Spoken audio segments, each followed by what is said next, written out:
Miq të dashur të Ora 24.tv dhe Almagos.com, jemi në një intervistë speciale dhe sot do të flasim me kryetarin e Kuvendit, zotëria Frim Gashi, rreth zhvillimeve më të fundit në Kuvend, por edhe asaj që pritet të ndodh ose po aktiviteteve të Kuvendit. Zoti Gashi, faleminderit për kohën dhe mirë se erdhët. Faleminderit për ftesën, është kënaqësi të jem në bashkëbisedë me juve. Po hym pak më drejt për drejt një pyetje më të shkurtë. E dim se çfarë ka kaluar Kuvendi në këtë kohën e tranzicionit, por edhe në vitet e fundit. Si mund të përshkruhet me një fjalë sot situata në Kuvend? Varet nga çfarë këndvështrimi duam të shikojmë. Megjithatë, unë mendoj se Kuvendi është një prej institucioneve më mirë të ndërtuara, më i avancuar, i cili ka pasur në mënyrë të vazhdueshme, ka pasur një ngritje të ngadalt, por të vazhdueshme. Përkundër perceptimit që ekziston në opinion se është një vend me cilësi më të ulët, ku deputetët nuk e bëjnë punën e tyre, unë mendoj se është e kundërta. Vërtet bëhet punë, janë aktiv gjithë partitë politike, përveç asaj edhe kemi shërbimet e parlamentit me një administratë shumë cilësore, prandaj mendoj se edhe vazhdoj t'ja them, gjithmonë e kam thënë se parlamenti është një prej institucioneve më të mira në vend që e kemi.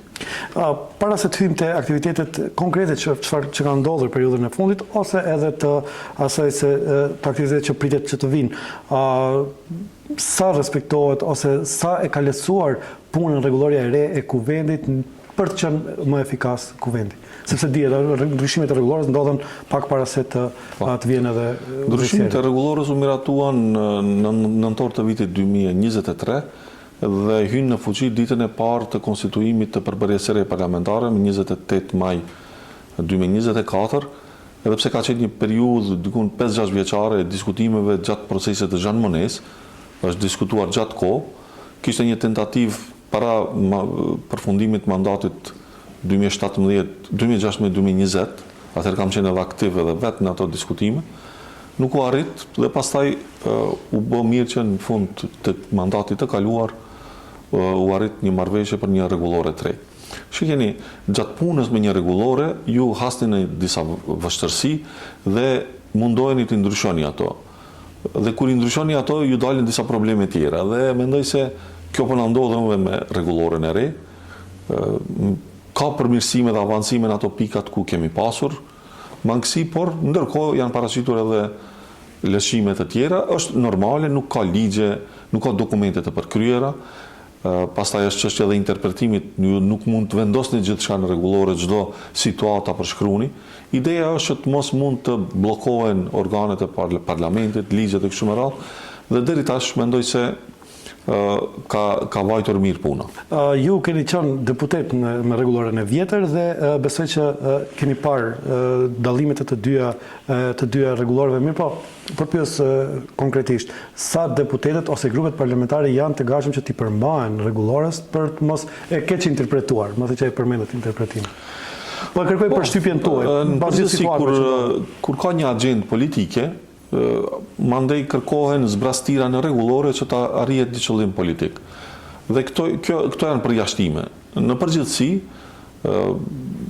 në parim, rregulloria respektohet nga të gjithë, dhe kur respektohet nga të gjithë, nuk kemi asnjë problem, vazhdon puna në komisione, në seancat plenare, miratohen ligjet, dhe mendoj se është rritë edhe shpejtësia e sjelljes së ligjeve, pa e cënuar cilësinë përkundrazi, kemi dhënë edhe mendoj se një peshë të veçantë edhe cilësisë në sjellje të ligjeve, prandaj mendoj se rregulloria e re në përgjithësi nëse më kërkohet një mendim, do kisha thënë se e ka avancuar punën në Kuvend. Një aktivitet pak më ndryshe në krahasim me udhëheqjen e Kuvendit nga një kryetar parlamenti, duke bërë krahasimin me kryetarët tjerë, të paktën me aq sa unë kam mund t'i përcjell përgatit më shumë se një dekadë, keni vendosur në praktikë një farë lloj diplomacie parlamentare, përveç diplomacisë shtetërore ose Ministrisë Punëve të Jashtme edhe kështu me radhë. Pse mendoni se ka qenë ky hap që duhet bëhet dhe nën pyetje me njëherë a ka pas efekte deri më tash? Unë jam jashtëzakonisht i lumtur për këtë, si më thon, komponentë të parlamentit, e cila për fat të keq nuk ka qenë zhvilluar sa duhet, apo kisha thënë gati se as pak.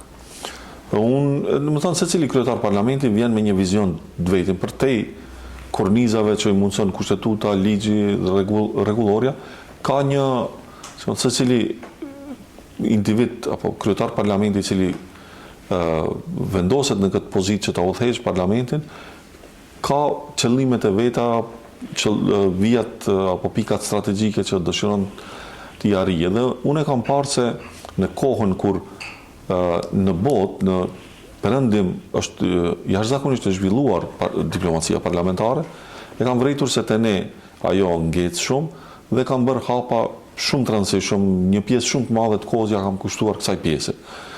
Domethënë prej qershorit e deri tash në prill kur po flasim, ne kemi kaluar prej Washingtonit në Strasbourg, në Gjenevë, në Berlin, Paris, Londër, Stockholm, Ankara, Prishtinë, Tiranë, Riga, mendoj se qendrat kryesore dhe ndërkohë kemi pritur edhe plot delegacione tjera, sikur që ishte kryetari i Turqisë, parlamentit, kryetari i parlamentit të Kroacisë, javën tjetër e kemi mysafire kryetaren e Slovenisë, nga ana tjetër dhe kemi stimuluar pjesëmarrjen e deputetëve në delegacionet e ndryshme, konferencat e ndryshme, aty ku shteti jonë merr pjesë. Dhe mendoj se kjo, sidomos në kohën kur neve na duhet hapja e negociatave, është shumë e rëndësishme kur ju u shpjegoni partnerëve tuaj, deputetëve të vendeve të rëndësishme që kanë peshë shumë të madhe vendimmarrëse në hapjen e negociatave, kur ju shpjegoni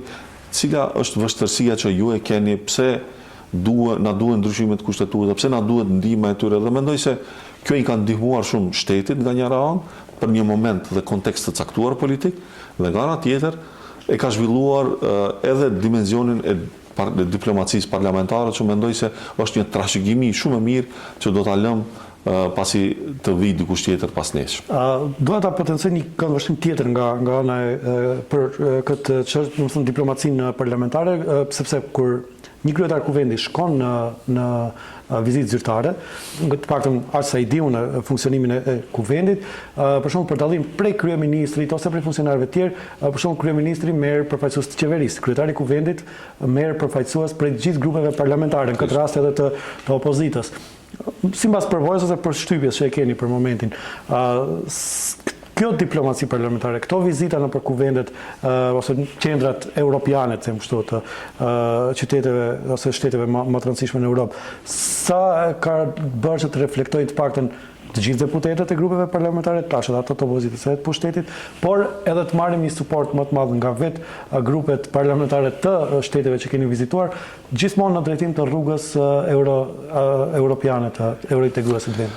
Vlerësimi im është se ka ndihmuar dukshëm. Dhe ky dimensioni kur edhe bashkë shkoni me pjesë përfaqësues të opozitës e ndihmon edhe më tepër.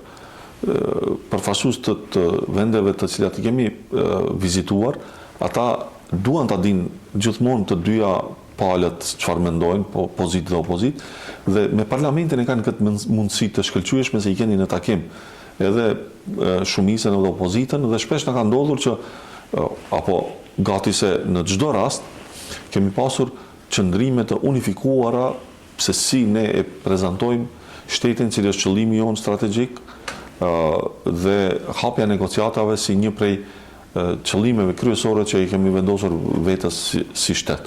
Dhe mendoj se kanë ndihmuar shumë në lehtësimin e asaj që ta kuptojnë kontekstin dhe të marrin hapa. Kemi pasur raste kur vetë janë shfaqur, po kanë kërkuar të ndërmjetësojnë, të ndihmojnë, të flasin me palën bullgare, të ndikojnë në organet vendimmarrëse të Bashkimit Evropian, dhe mendoj se kjo e ka lehtësuar dukshëm punën e qëllimit, arritjes qëllimit tonë që e kemi, hapjen e negociatave për antarësim në BE.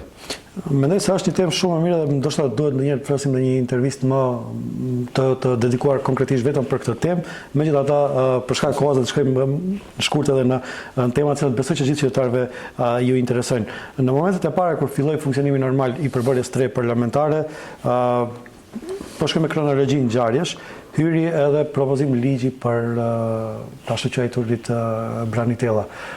si e vlerësoni njetin e këtij propozimi ligji dhe çfarë do ndodh me fatin e tij, sepse kuptohet që është një ligj që sadokudo shkakton edhe ose përzien emocionet edhe të njerëzve, të qytetarëve thjesht, edhe të vetë deputetëve. Mendoj se nuk do shumë mend kjo për ta konstatuar se cili është qëllimi.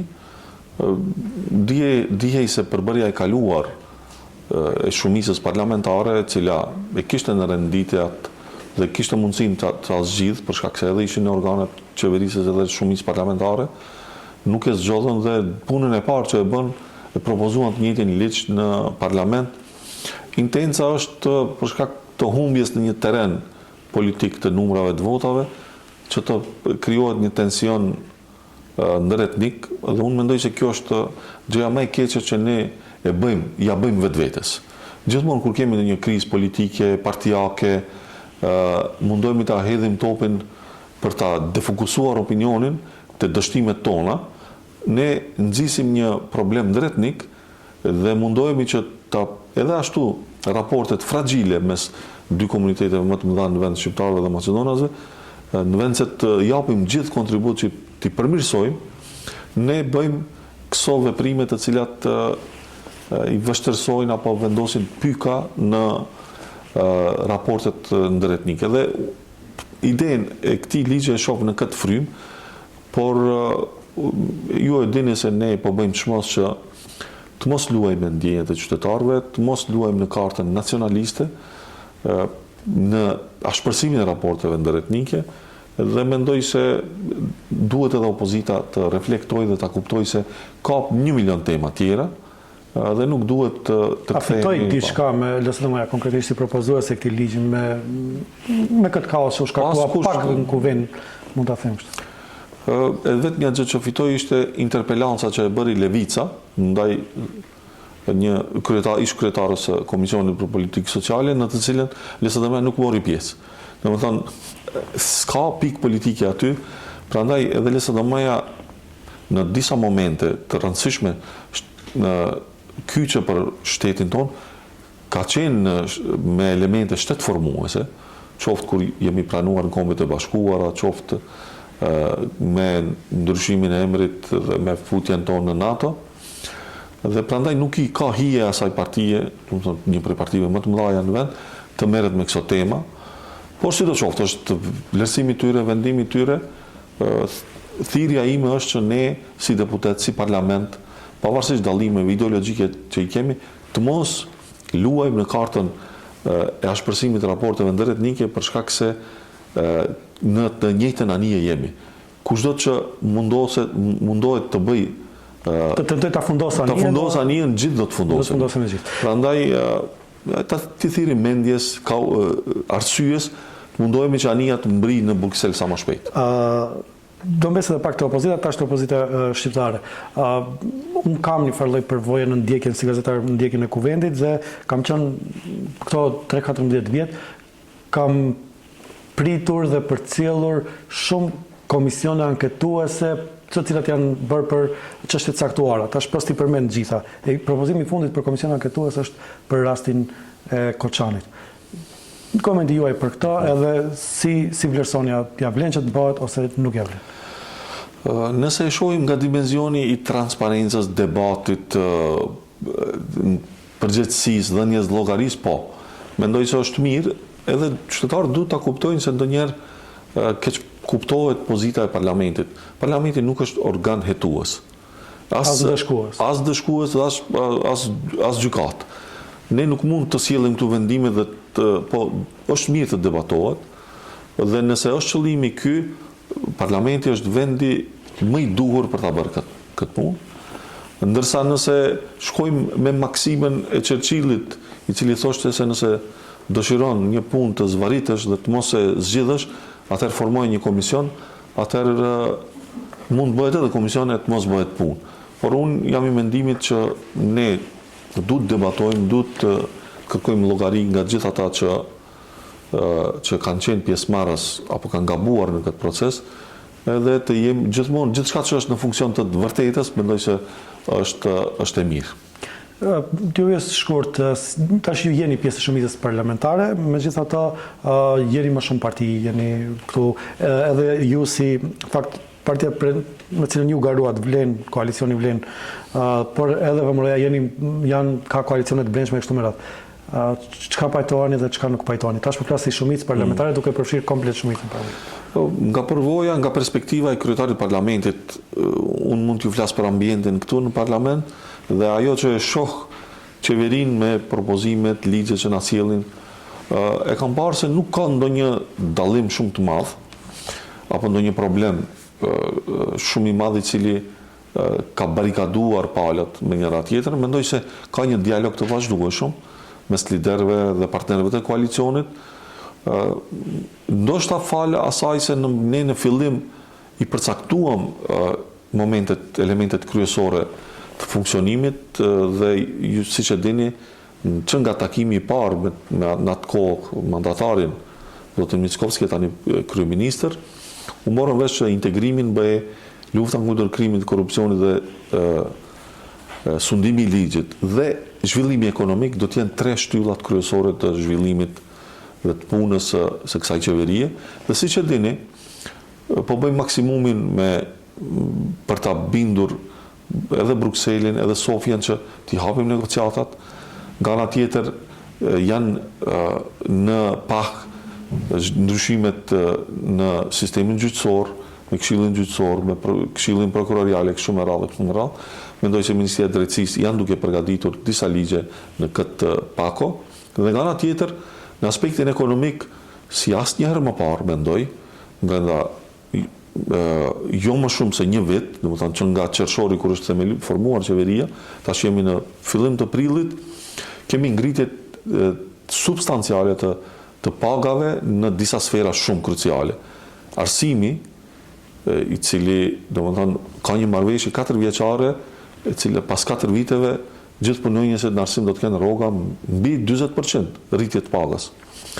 Dje par dje kishim prononcim para disa ditëve të ministrit të shëndetësisë, i cili gjithashtu përveç rritjes pagës në nëntor, tash edhe në prill rritet paga me një shumë të konsiderueshme, sidomos te motrat medicinale është mbi 6.000 denar. Kemi rritjet pagave në polici, kemi rritjet 5.000 denar për pensionistët.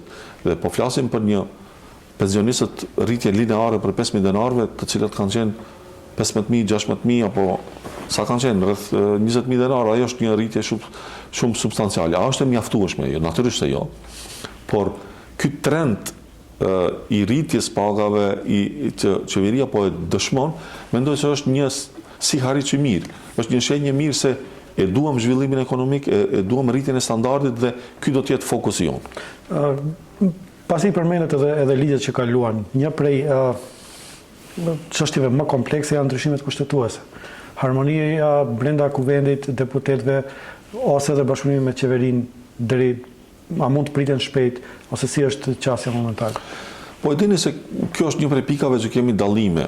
Domethënë koalicioni vlen, po edhe mendoj gjithë deputetët shqiptar janë të bindur se ne mund të fillojmë sot ndryshimet kushtetuese, të sjellim dhe ajo nuk e pengon shumë procesin, do të ishte një hap i mirë.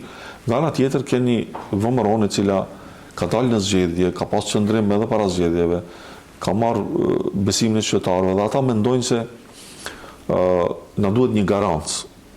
Për shkak se ka një pasiguri nëse bëjmë ndryshimet kushtetuese dhe nëse kërkohet prap ndryshimi kushtetues pas 6 muajve, dhe kjo do rrezikonte shumë, procesin në tërësi. Prandaj mendoj se duhet jemi të kujdesshëm dhe sidomos kur bëhet fjalë për çështjet identitare, mendoj se duhet ta ndihmojmë njëri tjetrin. Ne si shqiptarë kemi shfaqur këtë edhe gjatë procesit të kontestit me Greqinë që kemi pasur ndaj palës maqedonase dhe gjithë etnive tjera që kanë probleme identitare. Ne gjithmonë kemi qenë aty për ta ndihmuar, për ta vendosur krahun bashkëqytetarëve tanë, për shkak se e dim se sa është e vështirë dikush të prek në çështje identitare. Ne shqiptarët jemi të ndjeshëm në atë punë dhe mendoj se duhet bashkarisht, duke pasur parasysh edhe raportet ndëretnike, edhe marrëdhëniet mes nesh duhet të ecim bashkë në këtë rrugtim dhe po shpresojmë se do të gjendet shumë shpejt një zgjidhje, po punojmë intensivisht. Kemi edhe ministrin për çështje evropiane që edhe është krye negociatori për këtë çështje, ka takime të shpeshta me të gjitha palët. Besoni se po bëjmë çmos që ta përshpejtojmë këtë rrugtim. Por normal duke mos kam pasoja, siç e kuptova përgjigjen tuaj. Tash kemi edhe dy pyetje shkurtë kam për çështjen për punët e kuvendit dhe pastaj të dalim pakës prej kuvendit, flasim për çështje të tjera. Ajo që e vërim me vite në kuvend është ndonjëherë mungesa e madhe e shumë deputetëve për të marrë pjesë aktive në punën e kuvendit. Tash nuk do të hym të numërojmë fjalimet, propozim ligje dhe kështu me radhë, po mungesa akoma më e madhe vëre e disa liderëve politik që janë edhe deputet, nuk do i përmendim me emra për korrektësi, për të mos kuptuar që e bëjmë me tendencë edhe kështu me radhë. Si e komentoni këta? Edhe vetë dikur keni qenë edhe lider partie, edhe kryetar, edhe deputet. Një koment juaj, ose a duhet fakt që të ndryshohet rregulloria edhe në këtë aspekt për ato deputet pavarësisht pozitës tyre partijake për mos pjesëmarrje në kuvend, se megjithatë harxhohen buxhet prej shtetit. Siç e thamë edhe në fillim të emisionit, parlamentarizmi nënkupton pak a shumë edhe përgjegjësi individuale, por edhe kolektive, edhe si parti apo si koalicione, por në fundit kemi përgjegjësi individuale ndaj qasjes tonë që kemi ndaj parlamentit, kolegëve edhe qytetarëve që na zgjedhin. Ndoshta jam, ndër rallët deputet që e ka pasur këtë mundësi të jetë edhe kryetar parlamenti, edhe kryetar i partisë, por edhe deputet pa qenë edhe njëra dhe tjetra. Dhe e di, nga tre perspektivat, mund t'ju them se janë kontekste të ndryshme. Unë nga mandatin, për shumë, personalisht mund t'ju them se mandatin 2016-2020 kam qenë shumë aktiv. Sidomos 2 vitet e para kur kam qenë koordinator, kam qenë çdo ditë në kuvend, ka 10 orë në ditë e kështu me radhë. Pastaj kur bëhesh kryetar partie, sidomos në kontekst kur na ndodhi ajo çfarë na ndodhi neve me ndarje, me kështu me radhë, ripërtrirje të strukturave, kërkon shumë punë në terren, takime me njerëzit në vend banimet e tyre.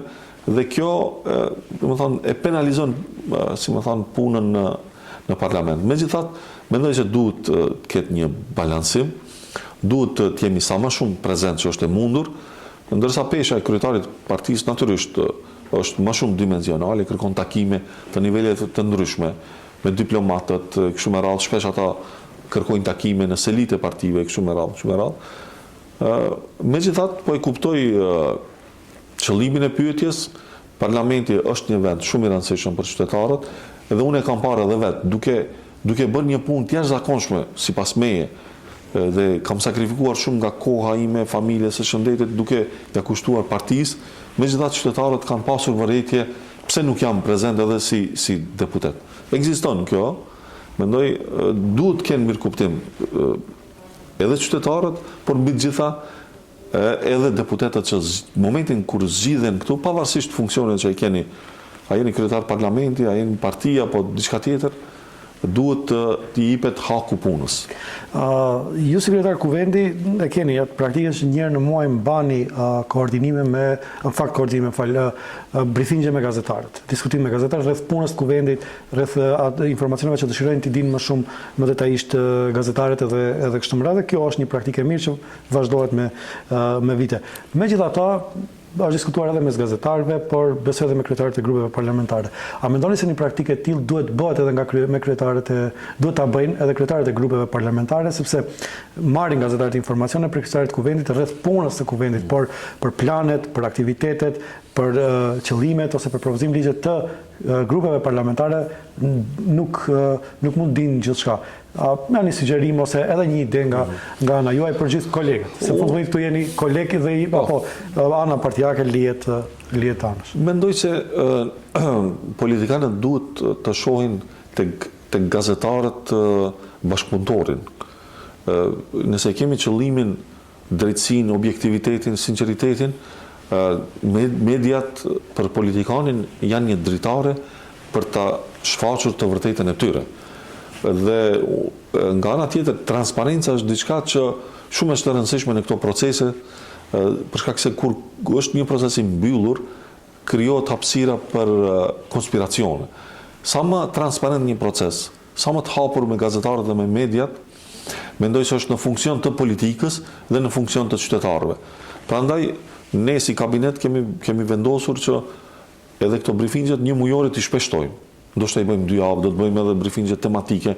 Kështu me radhë, domethënë, sa më shpesh në kontakt me mediumet dhe gazetarët, mendoj se është aq më mirë. Natyrisht, tash nuk dua të jem kritik, për shkak se jemi në një vend ku njihemi mes vete, ka edhe media të anshme që për fat keq proklamojnë agenda të caktuara politike, por nuk dua t'i shohim ashtu, domethënë secili edhe partitë politike edhe deputetët duhet t'i trajtojmë individualisht apo kolektivisht për subjektivitetin që ata përfaqësojnë, e njëjta vlen edhe për mediat dhe gazetarët. Në parim duhet ta shohim si partner njëri tjetrin dhe ta ndihmojmë njëri tjetrin, për shkak se edhe misioni juaj është që ta shpalosni të vërtetën, që përputhet plotësisht me misionin e një deputeti, një politikan i cili dëshiron që puna e tij të arrijë deri te qytetari. Mos të marrim edhe më shumë kohë, dua 2 pyetje jashtë aktivitetit tuaj si kryetar i kuvendit, pasi që megjithatë për të ardhur në pozitën e kryetarit i kuvendit bani një ta themi kështu një bluzë partijake dhe keni kandiduar si pjesë e koalicionit Vlen nga Partia Alternativa. Megjithatë, kohën e fundit në këtë koalicion ka disa zhvillime të cilat kanë krijuar shumë huti te qytetarët ose po kërkojnë më shumë huti. Si i komentoni zhvillimet e fundit lidhur me aleancën e zotit Taravari, me deklaratat, në fakt me informacionet në opinion se mund të dalë për qeverisë, për bashkëpunim, koalicionim me Bashkimin Demokratik, për integrim në zgjedhjet lokale edhe kështu me radhë? Është e vërtetë se unë jam edhe si qenie politike, por edhe përfaqësoj një agendë politike, qoftë aspektin partijak edhe si koalicion, por në momentin që jam duke ushtruar këtë detyrë, besoni që jam munduar dhe po mundohem maksimalisht që të abstrahohem maksimalisht, aq sa mundem. Nuk duhet të abstrahohem tërësisht dhe nuk është e drejtë edhe e mirë as ajo, por pozita e kryetarit të parlamentit kërkon është pozitë unifikuese e cila duhet e qasshme për gjithë palët dhe partitë politike, dhe këtu e kam fjalën edhe për partitë Maqedona se pozitë opozite kështu me radhë. Sa i përket zhvillimet, prandaj nuk jam shumë në rrjedha me këto zhvillime, atë që unë mund ta them dhe dua ta them është se qytetarët, këtë e kam nga përvoja, edhe shqiptarët kërkojnë bashkim, kërkojnë siguri. Ata duan që të votojnë për dikë që i fiton zgjedhjet, dhe sidomos nëse mendojnë se ajo është një alternativë e mirë për ta. Por nëse ne shfaqim divergjenca, shfaqim pasiguri, atëherë kjo ndikon tek qytetarët. Prandaj unë gjithmonë kur flas edhe me deputetët e Vlenit edhe me deputetët e tjerë mundohem të flas me gjuhë unifikuese në funksion të asaj se çfarë qytetari e pret prej neve, për shkak se kjo është formula më e mirë e suksesit për qenë i drejtë me ta. Duhet ta bësh atë çfarë ata e kërkojnë prej teje, se fundit ne jemi këtu për shkak se qytetarët na kanë dërguar këtu, ne duhet ta bëjmë punën e tyre dhe jemi amanet i tyre. Çfarë do ata që kërkojnë prej neve, ne duhet ta bëjmë në funksion të kërkesave dhe qëllimeve të tyre. A ka ndikuar në grupin parlamentar të Vlenit këto zhvillime që dhe deklaratat? Mund t'ju them me përgjithësi nga takimet që i kam,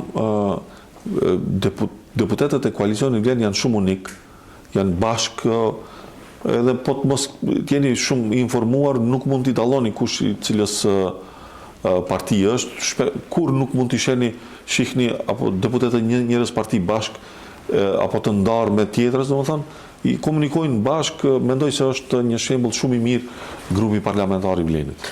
Zdgashi, për në fund, si për me gjithë mysafirët, qoftë në podcast, qoftë në për intervista klasike, një mesazh juaj për ato që na ndjekin, qoftë edhe për oponentët politik, për partnerët e koalicionit dhe për gjithë. Unë ju dëshiroj së pari punë të suksesshme, të mëtejshme, të vazhdueshme, progresive. Vërtet uroj që që të ngrihet një media shumë cilësore, për shkak se vërtet kemi nevojë për subjekte sa më cilësore, edhe individualisht edhe kolektivisht, por ajo çfarë dua ta dërgoj si mesazh deri tek qytetarët është t'ju them se pavarësisht gjithçka çfarë ndodh në jetë, titulli më i lartë që mund ta arrini gjatë jetës është të qenit njeri. Mundohuni të jeni sa më të njerëzishëm, kemi njerëzor të sinqertë, të drejtë me vetveten, t'i ruajmë këto vlera, pastaj mbi këto vlera mund të ndërtojmë edhe kala. Por nëse prekim në këto parime, në këto vlera, çfarëdo që arrijmë në jetë do të jetë kot, me njolla e padobishme as për neve individualisht, as për qytetarët. Prandaj njerëzilloku mbi të gjitha. Do t'ja shumë njerëz falenderoj për kohën.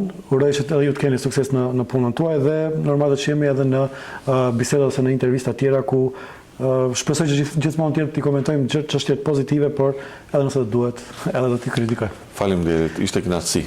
Faleminderit, ndërsa juve shikues ndërroj, falenderoj që na ndoqët, bashkë do të shihemi në intervistat e radhës.